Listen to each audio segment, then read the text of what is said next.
All right, you guys, we should be good now. I'm back. I had to go back out to get the sound to work, getting back to comments. So I'll give you guys a minute to get back on. But what I was saying was that I watched the Today Show this week. I believe it was yesterday, and they were talking about stacking down payment assistance programs and how this one lady in North Carolina got $187,000 in down payment assistance, and the house that she was buying was under 300,000. It was two like 85 or so. So that was like significant. She only is pretty much paying the mortgage on something about $100,000 or more. So I thought that was pretty amazing. I thought it was very relevant to my audience. So I wanted to talk about this here because a lot of people ask me, like, we can make this whole live about down payment assistance if there are questions that you want to ask me about down payment assistance. After that, I'll prioritize down payment assistance questions, but I'll also take just general questions as well. But I wanted to really highlight this, and I have the image. I took this picture with my phone from the television because I was like, I need to have this. So this is where she got the money. So this is how all the $187,000 added up. So if you're in North Carolina, this can be something that you could look into. But every state, I promise you, every state, and at the end of this video, I'm going to put links to help you navigate where to find the down payment assistance in your state. But every state has programs similar to this. I'm not saying that it's going to be this same exact amount of money, but for example, like in Houston, they had over $100,000. I know Georgia is probably about $50,000 or so if you stack programs. And I'm going to talk about some of the pros and cons, but they have these programs everywhere. So this lady, she got 70, so she had to be moving to the city of Durham. So that's probably one of the qualifications for to get this money. So the city of Durham gave her 72,000. The Durham Land Trust gave her 70,000. The North Carolina Housing Loan Pool gave her 20,000. North Carolina Down Payment Assistance gave her 15,000. The Durham Empowerment Fund gave her 8,000, and the Fifth Third Closing Grant. So as part of this segment on the Today Show, Fifth Third Bank, they interviewed the loan officer and they interviewed the buyer. Well, she was a retired woman making about $5,000 in retirement every month. So again, a lot of times for down payment assistance, you have to qualify. And I will answer your questions. I see you guys putting your questions in the chat. So go ahead and put all your questions in the chat. We're talking about how this one lady got $187,000 in down payment assistance. She bought a home that was under 300,000. So she only financed about, or she's paying a mortgage on about a little over 100,000, and her monthly payment, everything in, was about $1,000. So Fifth Third Bank was the lender, and they gave her 2,000. So I wanted to really highlight this because number one, a lot of people ask me, "Well, I don't make that much money. Can I afford a house?" If you can afford $1,000, you probably would have qualified with all of these other programs. And it's even though we're using this North Carolina example, every state has programs like this. So here are some of the things that I want to make sure you know. You can't usually move wherever you want.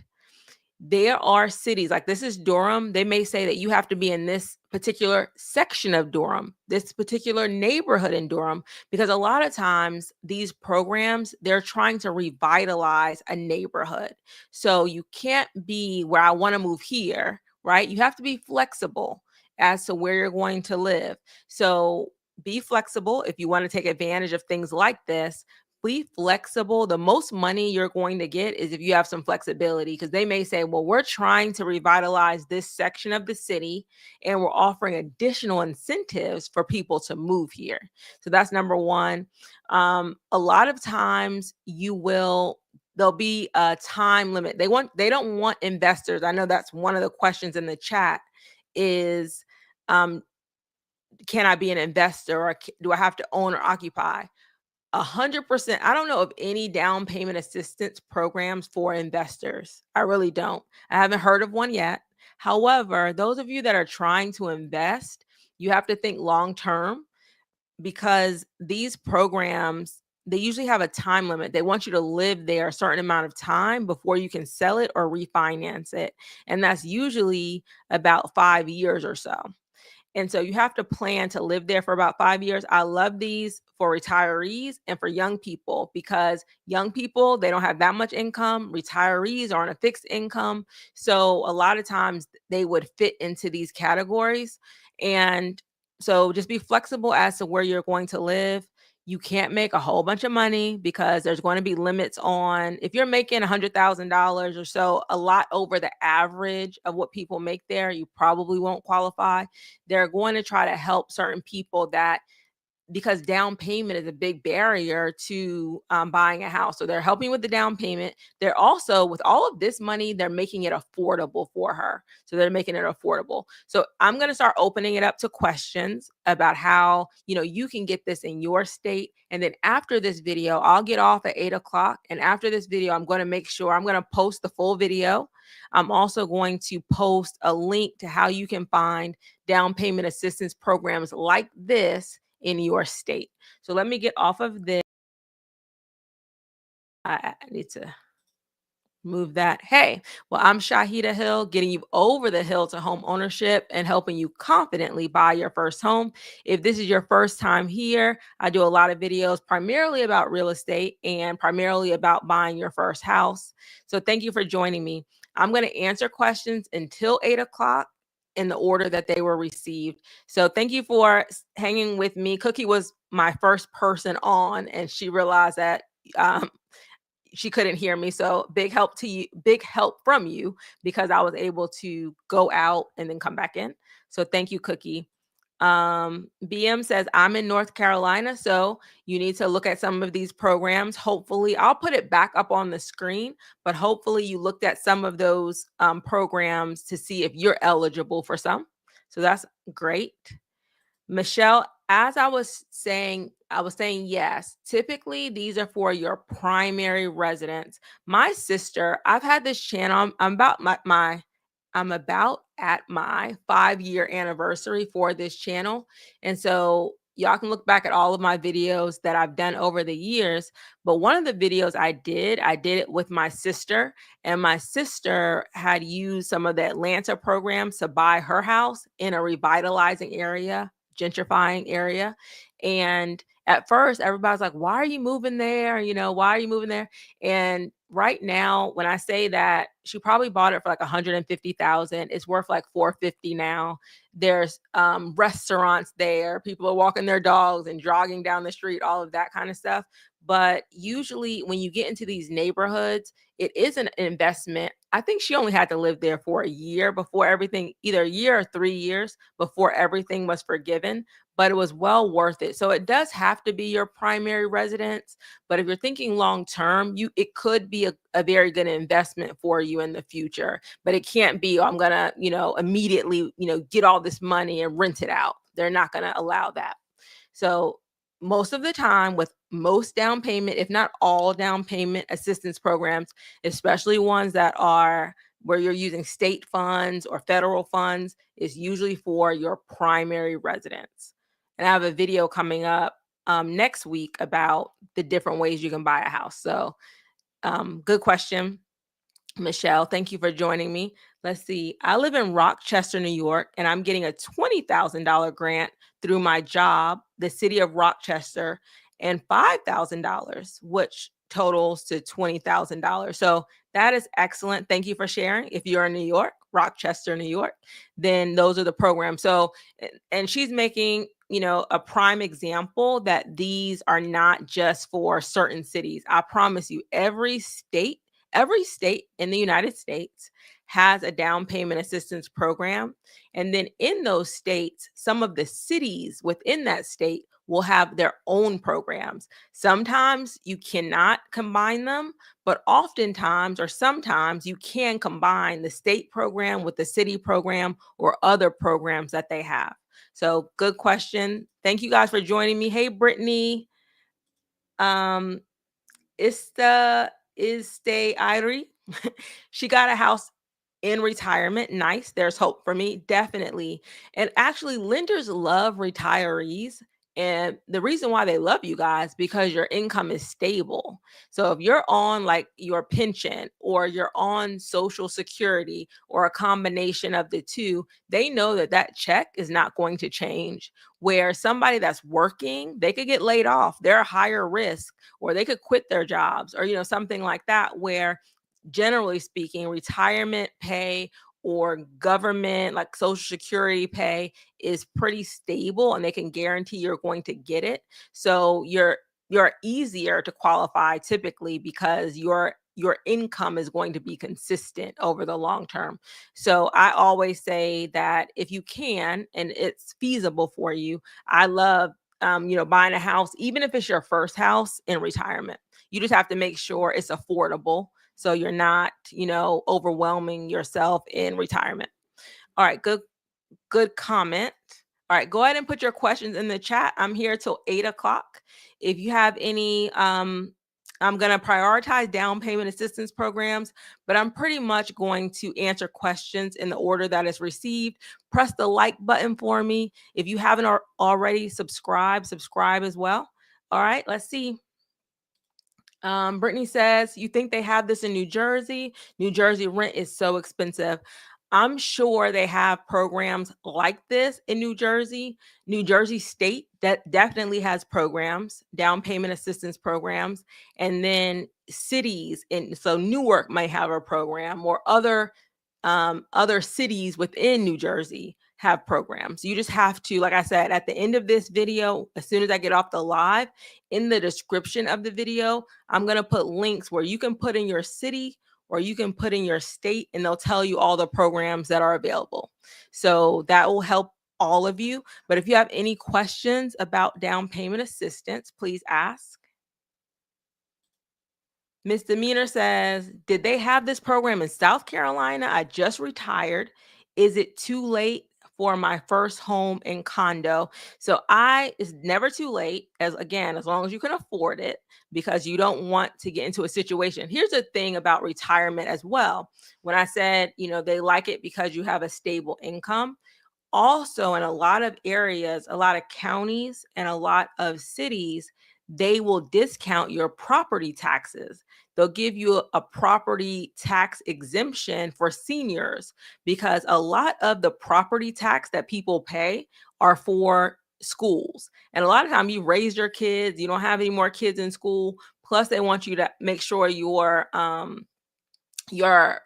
your cost of living doesn't increase in retirement. So you can save a lot of money by, not paying those property taxes or a portion of the property taxes. Where I live, after 62, you no longer pay the school tax. So that saves people a lot of money on their taxes. So that makes home ownership even more affordable than it would be to rent, because in your rental fee, you're paying those taxes in that rental fee. All right, so good question. So the answer is yes, it's not too late. Find out what the programs are in your state, and then also find out to make sure you move in an area where there's some senior tax exemptions. All right, good question. All right, I'm just signing in. Is this program good for someone in their 50s that would be considered a first-time home buyer? So the lady in the story that I'm talking about, she was in her 60s and she was on retirement and she was making $5,000 a month.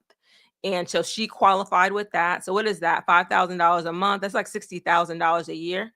And her mortgage payment was right at about $1,000 after all of the down payment assistance.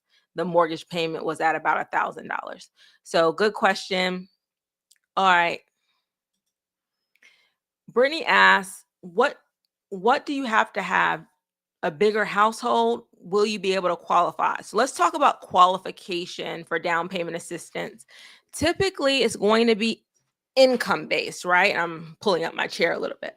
So it's going to be income based. So they'll usually say that you can't make over a certain amount, and it varies by state because a lot of times they base it on the average income of the area. So, say the average income in Durham, North Carolina is $50,000 a year, the average household income, then they'll say that you can't make more than $50,000 a year. Like they'll put some kind of cap based on how much people generally make in that area. They will do it by household as well, at least in most places, but double check this. So, for example, for every adult that lives in your household, then and if they work, they'll add all of that income together. So say that it's you and your spouse, that's household income, whatever you guys both bring in. But if you have older children, because when I was working with some clients that were doing down payment assistance, they may have like a child living with them and that child has a job. They sometimes count that income as well.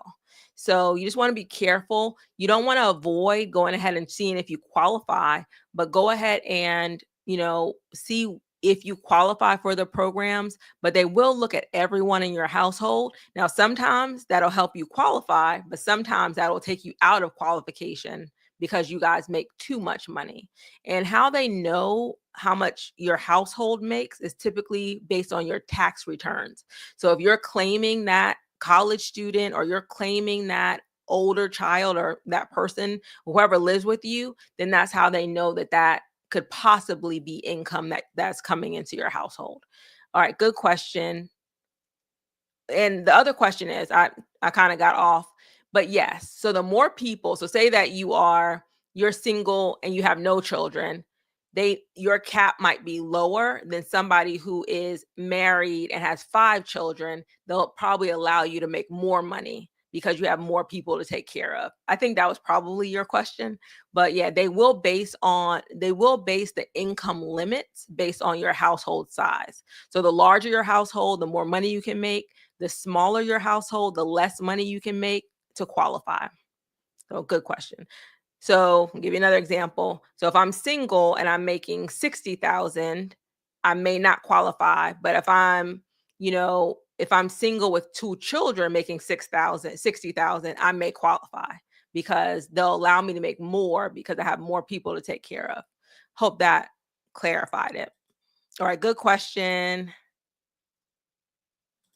All right. So Tulupi says, hello, how do I begin? First, look at assistance programs and after to look for a house in this special area. So, yeah, I want you to first be knowledgeable about the programs that are available. So, like I said, you're going to go to your city. A lot of times they're on the city website or if your city has a housing website, they would be on that.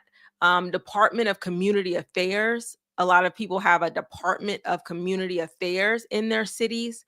They would be on those types of websites, either the housing website or like, Durham County or Durham Housing or North Carolina Housing or North Carolina or New York Housing Authority. They're either going to be on your housing websites or your Department of Community Affairs websites.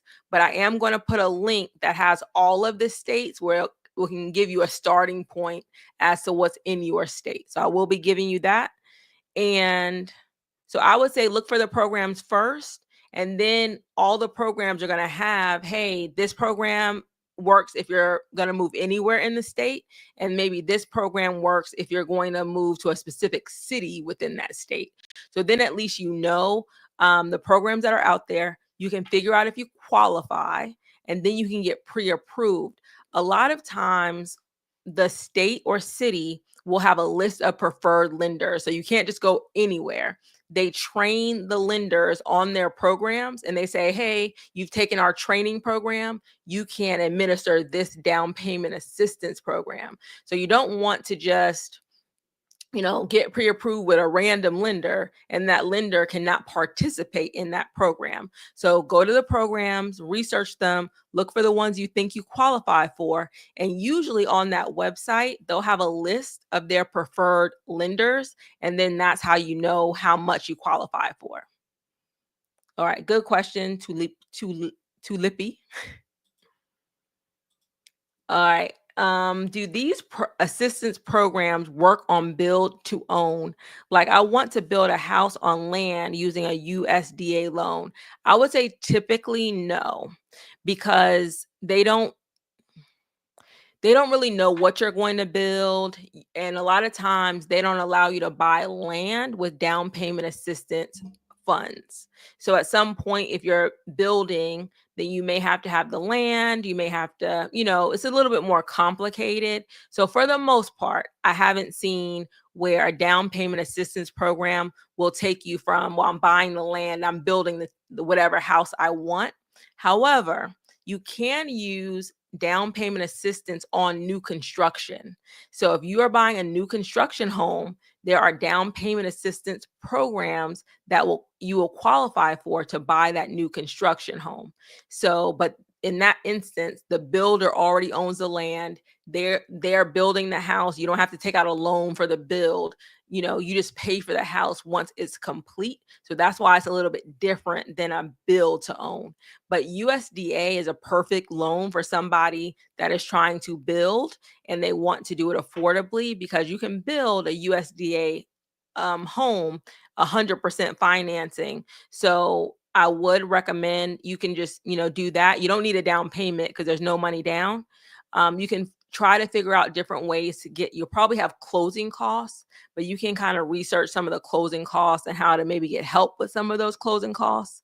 I do have a video probably about 3 years ago.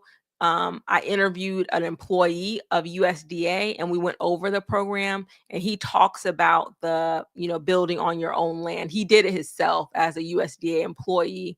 And, I have that whole video. So I would watch that. If you go to my channel, I think you only can search videos on desktop. I may be wrong though, but if you go to my channel and put in USDA, you'll find that video. And if you're on your phone, then you could probably search. I have like playlists, and go to mortgage types, and you can find the USDA video that way. Good question. Hey, for always, forever for life. Thank you for catching a live. Typically, I go live, and I should have given you guys more notice on this one, but typically I go live in the evenings, either on Tuesdays or Thursdays. I will be going live again next Tuesday. So join me then. I'll be going live next Tuesday. My website is going across at the bottom. If you want to get my master class, it's on the website. If you want to, you need a referral for your state, it's on the website. So I have that going across the bottom as well. All right. Put in your questions, you guys. All right. Thank you. Thank you. They do have programs for New York City. New York City has a lot of programs. I've done so many different things on this channel, but I used to do a confidently closed like interview of people, like first time home buyers that have closed on a home. And I interviewed a lady that was homeless living in New York, and how she went from homeless to buy a home. So, and I believe she used a down payment assistance program in New York. Who knows? She bought during the pandemic, so it's probably doubled in value by now.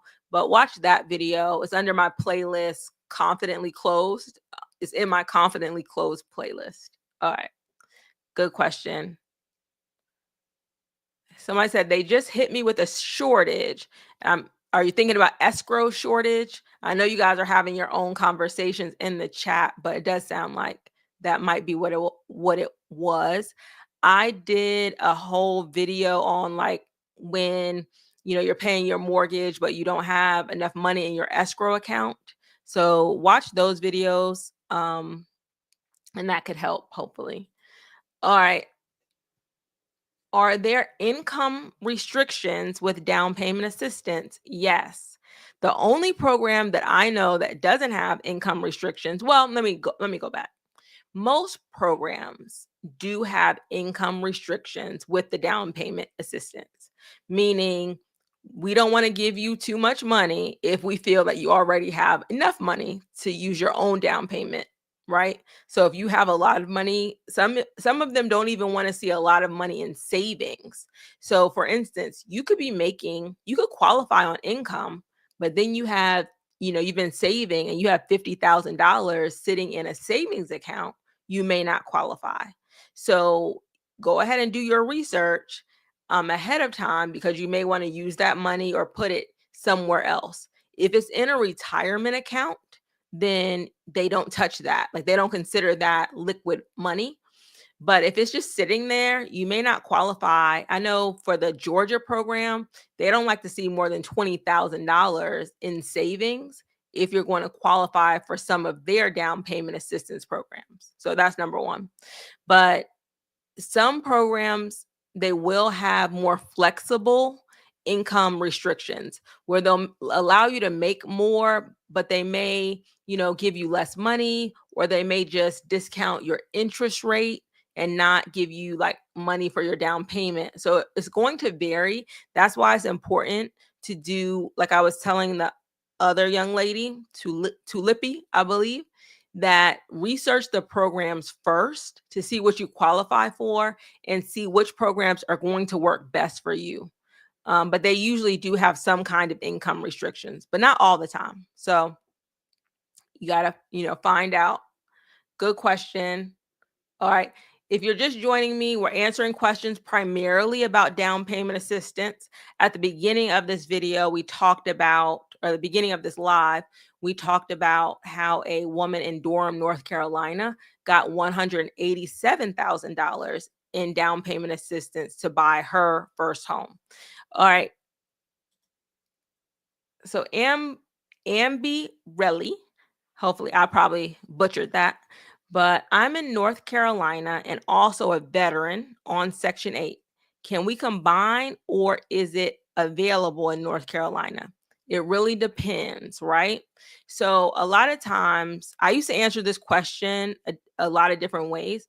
So if you're on Section 8, sometimes the housing authority that issued you the Section 8 voucher will have a program specifically to get you off the voucher and into like owning your own home. So that should be your first place to ask. Do you have any programs for people that are, on Section 8 that helps them buy their first home? So ask that first.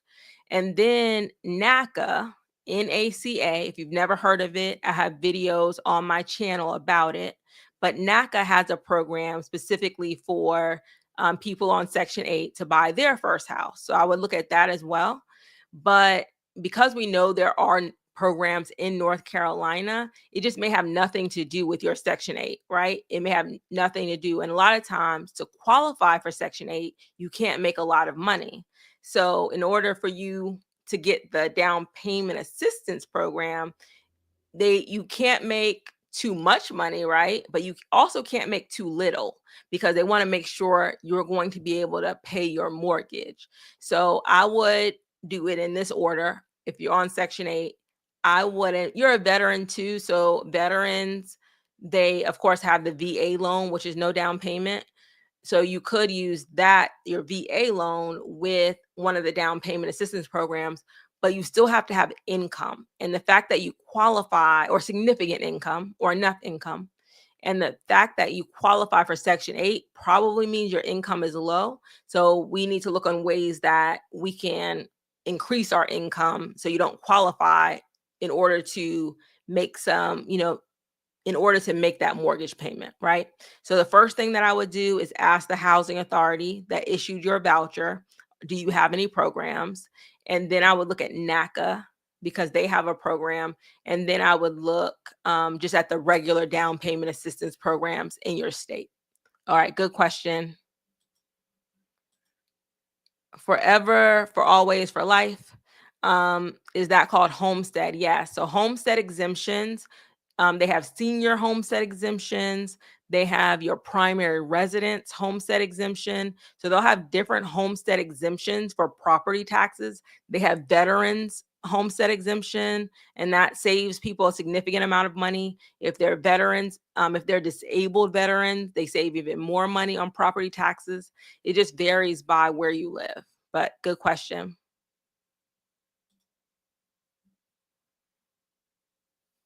All right. Good question. Thank you. Hit the like button for me. Thank you for reminding them. Okay, so question. What if you have a senior citizen living with you that receives Social Security? Do they include that income? Married couple plus a senior citizen. So they might. Okay, so if you are claiming that senior citizen on your taxes as a dependent, they may look at that and say, hey, well, how much is this person bringing into your household, right?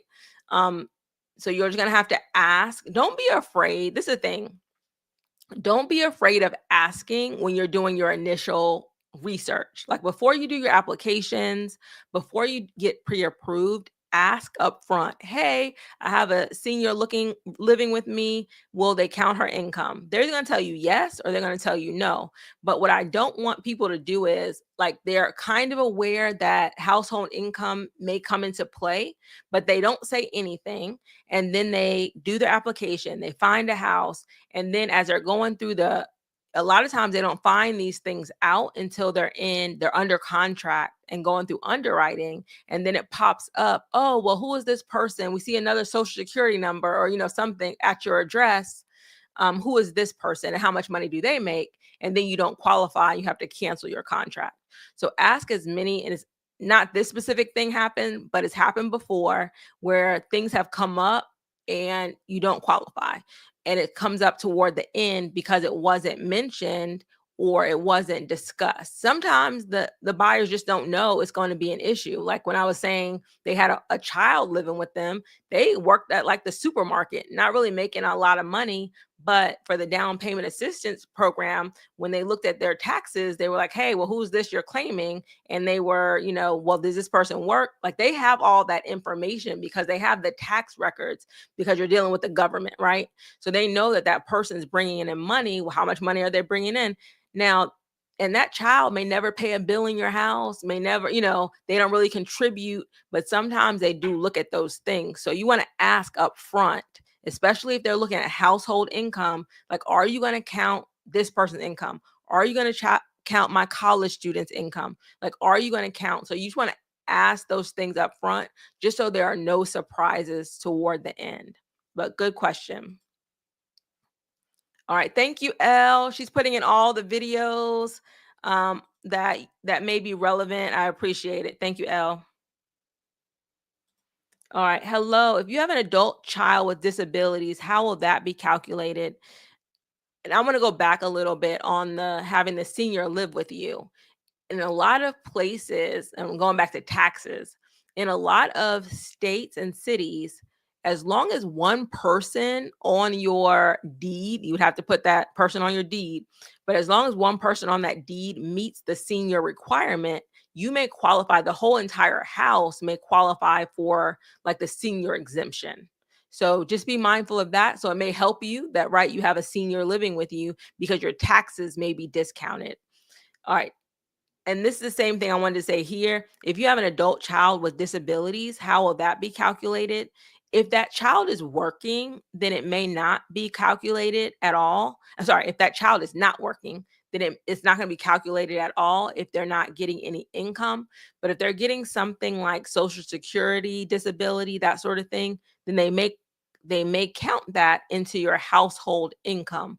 So you want to, again, when you're looking at these programs, you want to ask, are you going to count this? Are you going to count this? So then because like I said, it goes both ways. Sometimes you need that disability income to qualify. You may qualify for the down payment assistance, but maybe you by yourself don't make enough. And so you sometimes want to use your child's Social Security income in order to qualify. So, but you don't want to have it so high that you don't qualify, right? So just ask. And the best thing you can do is once you get all the information is to do a pre-approval, show them everything to see, where you stand. Never be afraid, because that's a big fear of a lot of people, to do a pre-approval. Kevin and I did that video probably about 2 years ago. It's probably one of my highest viewed live streams. And we just talked about, the fear of people like waiting too long to do a pre-approval. You don't know how many people, they never got pre-approved. And then when they finally get pre-approved, they're like, I should have bought a house like 5 years ago. And we know how much homes went up in price, right? So there's a lot of regret for some people who could have bought a house much earlier than they thought they could. So don't be afraid to do the pre-approval and find out where you stand. But good question. All right. Chanel says, is it wise to buy a home while you're in grad school? I guess my question would be, are you only in grad school, or are you just working? I'm sorry, are you only in grad school, or are you also working, right? If you're working, I don't see a problem with buying it while you're in grad school, because a lot of people are not full-time graduate students. Like when I got my master's, I was working full-time and I was getting my graduate school degree on the side. So I mean, I would, I guess, because, I don't see why not. And one of the things that you want to be mindful of is that when you're in school, typically, if you're taking any kind of loan out, while you're in school, those student loans are on furlough, deferment, and usually they don't count them. Let me not say that. They may not count them. Well, let me, I don't want to say that. They will count them. They will count them because they'll see them on your credit if you've already taken them out. So I was going to go in a whole different direction. But I don't see a problem if you can afford it and have a full-time job and you have enough income to buy a home, because I'm assuming, right, you're getting your graduate degree to make additional income. So you're going to make more once you finish that degree. So go ahead. I don't see why not. Forget what I said about student loans. They're going to see that if you've taken out some student loans, and you may have to, that's going to be factored into your qualification. All right. Thank you, Chanel. Good, good, good. Let's see. What if you've been renting a home for years and now want to buy it? Do you still have to commit to that 1 to 3 years before it's forgiven? So if the house that you're renting, if the owner of that house is willing to sell it to you, and you're going to buy it using down payment assistance, then yes, because you didn't own it prior to. And if there's a limit, like if they say you have to live here for a certain amount of years, now they can't force you to stay in a place. The consequence, though, if you sell it, before a certain time, then some of that money is typically owed back.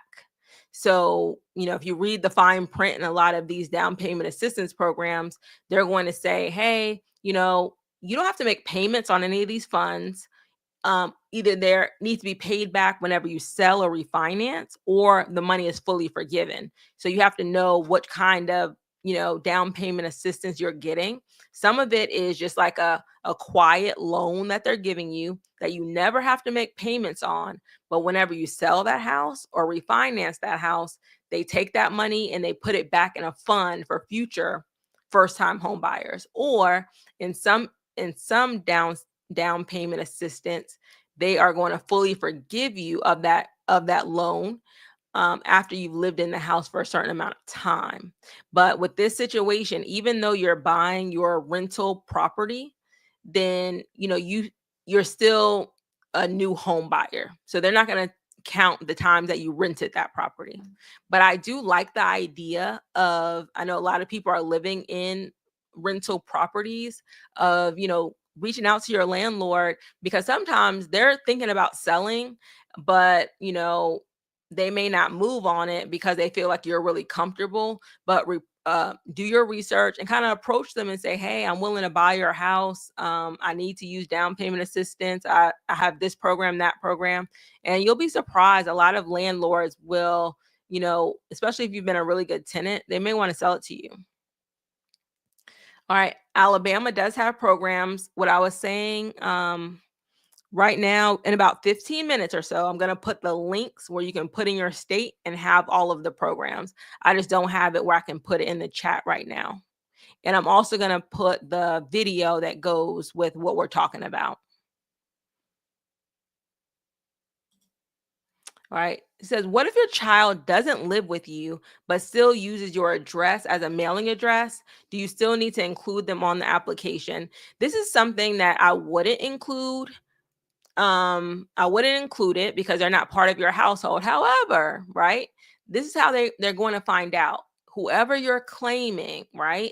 If you're claiming head of household when you file your taxes, and on almost all down payment assistance programs, they're going to ask for a copy of your tax returns, probably your last two tax returns. They're going to ask for a copy of them. And they're going to look, you know how you put, when I file my taxes, I have two dependents. So my husband and I file married, filing jointly, and then we put our two dependents. And so they're going to get that copy and they're going to say, okay, you have two dependents, but this dependent is 25 years old. Do they work? Right? So if you're still claiming the person that lives with that doesn't live with you anymore, then that might be an issue. So you want to ask, this is a question I would ask ahead of time. It won't just be that they're using your mailing address typically. It'll be that they're somewhere on your taxes. All right. Good question. All right, Vanessa 1111. I just applied to two different lenders thanks to your advice. I specifically requested the Louisiana Housing Corporation programs, which included up to $55,000 in down payment assistance plus $4,000 in closing costs. Thank you. Congratulations. So those of you in Louisiana, that's a lot of money. Thank you for watching. Thank you for sharing. That's going to help somebody either on the replay or tonight. But congratulations and best of luck on the home search. All right. Ashley says, what mortgage lender do you recommend? I never recommend a mortgage officer or lender. I don't think I've ever done that on this channel. Even like brands that come to me, because I never want to be associated. There's some like shady things going on around here. So I don't want to be associated with them typically, right? So I don't recommend anyone. I recommend that you get 3 quotes. However, some of the people that I've had on the channel, I wouldn't have them on my channel if I didn't trust them. So I've had Kevin on my channel. I don't have that many lenders on my channel, but every once in a while I do have lenders on my channel and I'll interview them. So I would trust them because I've kind of vetted them. I've known them over the years and they've done loans for some of my clients or some of the viewers. So I would have them be at least one of your quotes, right? That you can use, but I don't specifically recommend one lender over another. But I also recommend that you get 3 quotes.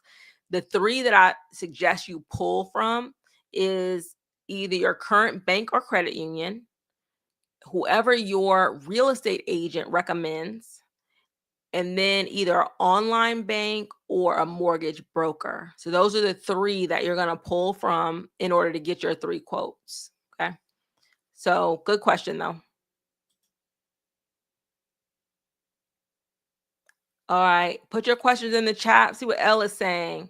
Elle says the underwriters check under the rug. They really do. They check to see if you have any aliases. They check if you owe any back taxes. You must have steady income for 5 years to qualify. I don't know what she's saying specifically for this one, but underwriters, when you get pre-approved for a loan, you're just pre-approved, right? And that means they checked your credit, they looked at your income, but a lot of times they didn't dig any further. Okay. So when you are actually under contract, this is typically what happens. There are some lenders that will underwrite you ahead of time, but typically once you get under contract, then that's when they truly underwrite your loan. And the reason why a lot of lenders don't underwrite you ahead of time is that they don't want to waste their time and you wind up not buying a house because they're doing a lot of extra work and then you don't buy anything.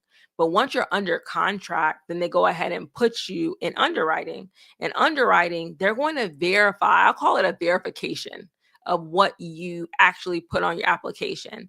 Okay, you said that you were making $100,000 and you gave us check stubs, right?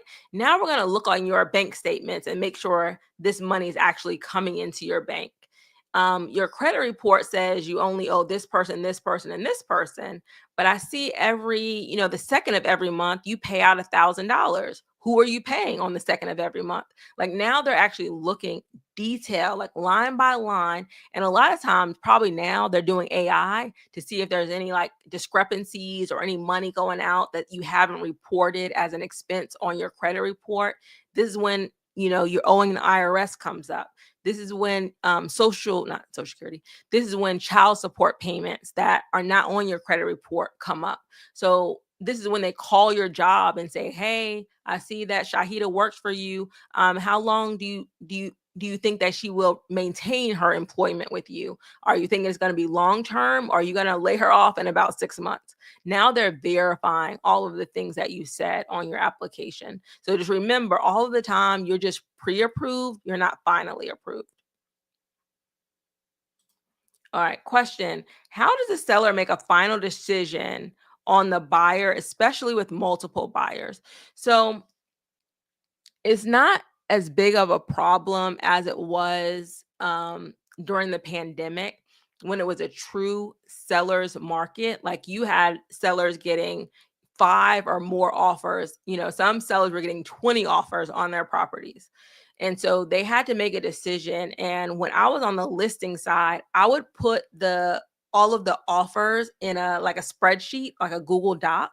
And so it would go by, the columns that I would have would be price, financing, how much they wanted in closing costs, um, how much down payment they were putting down, and what I have closing costs, down payment, how much their earnest money was. So for the most part, sellers are going to determine who's going to make me the most money, right? Because if the house is be easy, if the house is listed for $100,000 and you're asking for $10,000 in closing costs, they're going to make $90,000. That's their walk away. But if you make an offer for $110,000, right? And you want no closing costs, then I'll make $110,000. Or if you make an offer for 110 and want 10,000, then I'm going to make 100,000. So even though those two offers asked for the same amount of closing costs, one offered a higher price than the other. So the first thing that they're looking at is who's going to net me the most money. And then the second thing they're typically looking at is what kind of financing are they doing? Are they doing conventional? Are they a cash? Like if you're doing a cash offer, that generally goes to the top. So cash, because they don't have to wait for your financing to be approved. You can close quick, faster, that sort of thing. And then, so looking at financing, and in order, they like cash, they like conventional, then government loans, and then typically anything with down payment assistance. And the reason why down payment assistance usually goes to the bottom, because you could be doing conventional with down payment assistance, FHA with down payment assistance, is that's another thing that you have to get in order to buy their house. Now, like right now in most areas, they're either in a balanced market or they're in a buyer's market. So it's just the best time to ask for, your offers with down payment assistance. You can ask for closing costs. So you can have down payment assistance and still ask the seller to pay for some of your closing costs, if not all of your closing costs. So this is a good time to negotiate because things are staying on the market longer. So those are some of the things that sellers look at. But I would say number one is what offer is going to make me the most money. And then the second thing is, which offer is the most solid offer. And sometimes, like for instance, some people are putting 20% down. That's a stronger offer.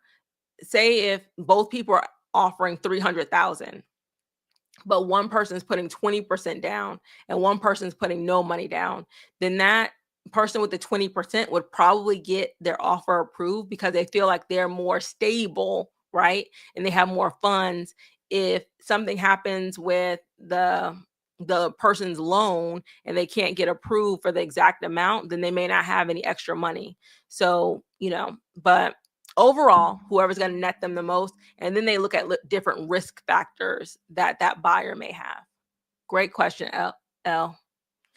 But I would say right now, let me just reiterate, most areas, you're either in a balanced market or a buyer's market. So this is the time for you to ask for, closing costs. This is the time for you to ask for repairs. This is the time for you to ask for you to, use NACA, use down payment assistance. Because there was a time during the pandemic, people wouldn't even consider your NACA offer. People wouldn't consider your down payment assistance offer because they had so many other choices. Now they don't have as many choices, so it's a good time to come in and ask for these things. All right, Ashley, is DPA worth getting, being it's a second mortgage for first-time home buyers, or is it wise to just put down the 3.5? All right, so this is a good question. And the lowest down payment you can do is a no down payment. There's some conventional loans that are no money down. And then the next one most popular is FHA. That's 3% down. And then you have, it's 3.5% down with FHA. And then conventional have Home Ready and Home Possible. That's 3% down. So there's actually conventional is lower than FHA as far as down payment. Now, when you're looking at down payment assistance programs in your state, and I might end with this one if there's no other questions. I see one more that came up, so I'll take that one last. But this is a very good question. If you have the money, right, to put down, you need to look and say, okay, is it worth, and you could do this just with math. If I put my own down payment assistance, if I put my own money down, how much would this loan cost me, including my down payment, right? Say that you're putting $100,000 house, you're putting $3,500 down. That'd be 3.5%. You're putting that money down versus having a loan out there, right? That, and most times with down payment assistance, even though it's a second mortgage, you're not making a payment on it. So it's like people are allowing you to borrow money with 0% interest, zero payment.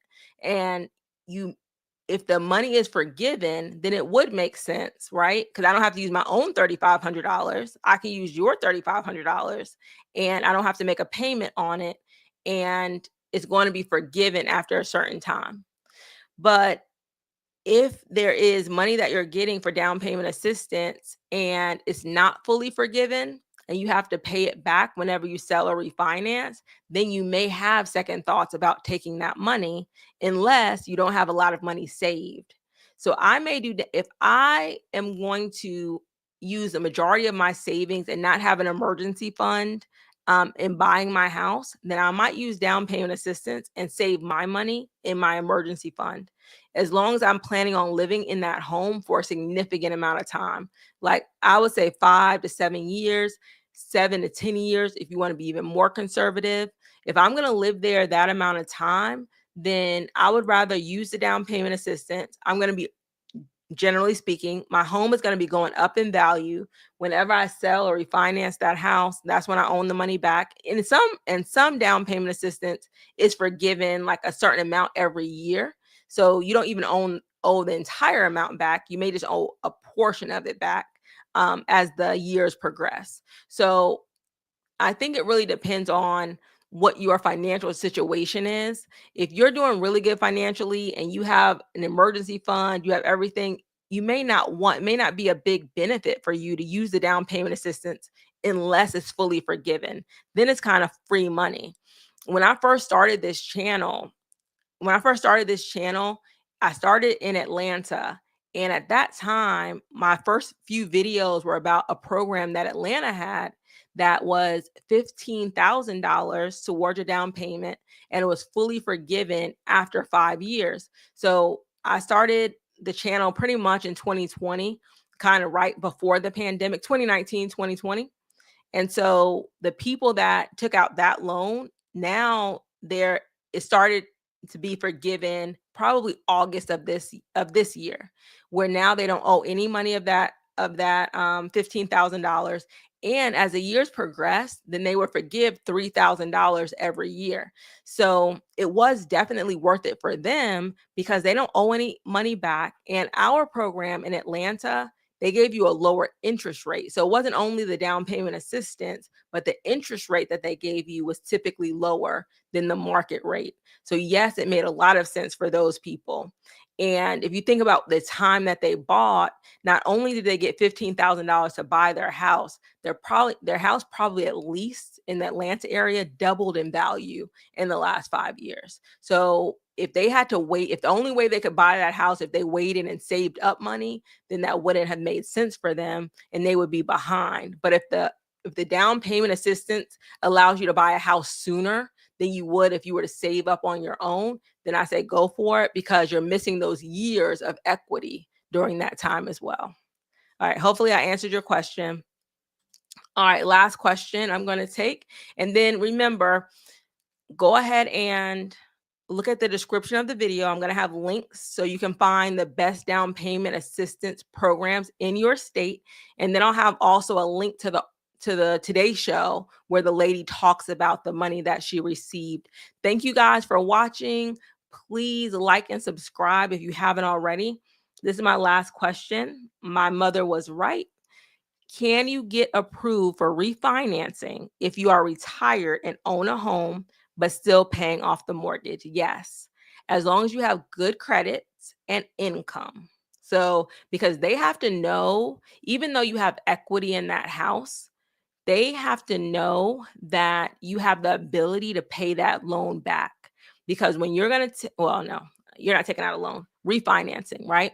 So they have to know. I was thinking home equity loan, but you said refinancing.